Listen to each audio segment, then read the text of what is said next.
कालू के पिताजी को गुजरे अभी कुछ ही दिन हुए थे कि कल्लू का अपनी सास के साथ व्यवहार दिन ब दिन खराब ही होता जा रहा था।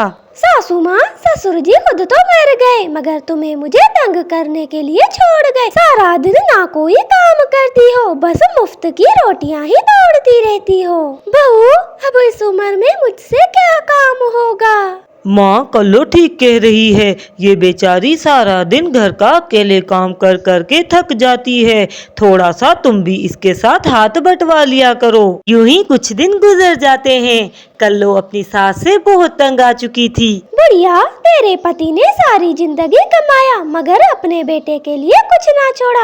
अब हमारे पास भी इतना पैसा नहीं है कि हम तुझ पर लुटाते फिरें। बहू, ये तुम क्या कह रही हो। जिस घर में तुम बैठी हो ये घर भी तो मेरे पति ने ही बनाया था। तुम्हारा पति तो हमेशा से ही निकम्मा था और मैंने तुम्हारी शादी कालू से इसलिए तो नहीं करवाई थी कि तुम मेरे घर से ही मुझे निकाल दो। अपनी सास की ये सारी बातें सुनकर कल्लू को बहुत गुस्सा आ जाता है। बड़ी आई इस घर की मालकिन, अभी तुझे बताती हूँ कि कौन है इस घर की मालकिन। इतना कहकर कल्लू अपनी बूढ़ी सास को डंडे से पीटने लगती है। कल्लू की बूढ़ी सास बेचारी रोते हुए एक पेड़ पर बाहर जाकर बैठ जाती है। कल्लू की सास को रोता हुआ देख उसकी पड़ोसन रानी चुड़िया उसके पास आ जाती है।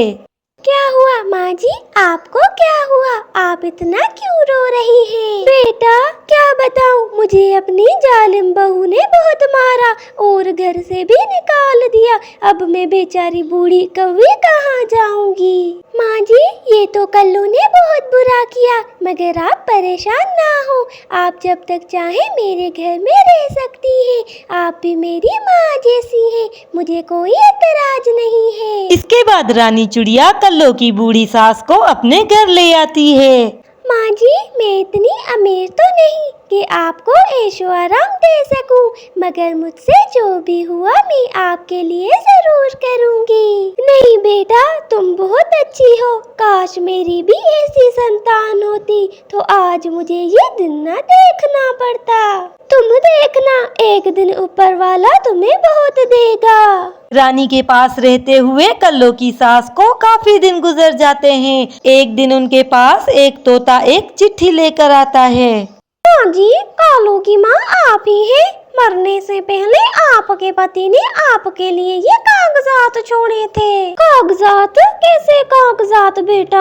आपके पति के पास एक बहुत बड़ा आमों का बाग था जो मरने से पहले उन्होंने आपके नाम लिखा था। ये उसी के ही कागजात हैं। इसके बाद तोता वहाँ से चला जाता है। मिट्ठू तोता वो कागजात देकर वापस जा रहा था कि कालू कौवा उसे रास्ते में रोक लेता है। मिट्ठू, सुबह सुबह ही तुम यहाँ कैसे? क्या चिड़िया के घर कोई खास काम था? हाँ कालू, तुम्हारे पिताजी के पास एक आमों का बाग था जो उन्होंने मरने से पहले तुम्हारी माँ के नाम किया था, उसी के ही कागजात देने आया हूँ। अच्छा, अब मुझे देर हो रही है, मैं चलता हूँ। इतना कहने के बाद तोता फिर से उड़ जाता है। कालू और कल्लू दोनों के पैरों तले तो जमीन ही निकल गई थी। कालू जी, ये मिट्ठू तोता क्या कह कर गया है? सच में तुम्हारे पिताजी के पास एक आमों का बाग था।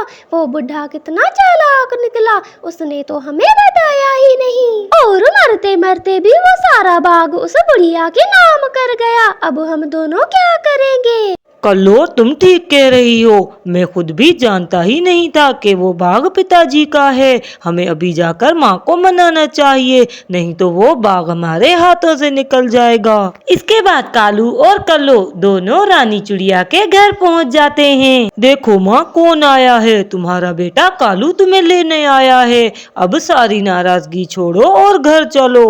हाँ हाँ सासू माँ, मैं भी आपको लेने आई हूँ। अब आप घर चले, खूब खिदमत करूँगी मैं अपनी सासू माँ की। बेटा? कौन सा बेटा? जब तुम्हारी बीवी मुझे डंडों से पीट रही थी तब मेरा बेटा कहाँ गया था? मुझे पता है तुम मेरे लिए नहीं अपने बाप की छोड़ी हुई जायदाद के लिए आए हो, मगर मैं तुम दोनों के साथ नहीं जाऊंगी। और रही बात उस आमों के बाग की, तो वो मैंने अपनी बेटी रानी के नाम कर दिया है। आज के बाद उस बाग की मालकिन ये रानी है। वो दोनों वहाँ से मायूस होकर चले जाते हैं। कालू और कल्लो के जाने के बाद रानी चिड़िया कालू की माँ से कहती है, नहीं माँ जी, ये आप क्या कह रही हैं? मुझे आपके आम के बाग का कोई लालच नहीं है।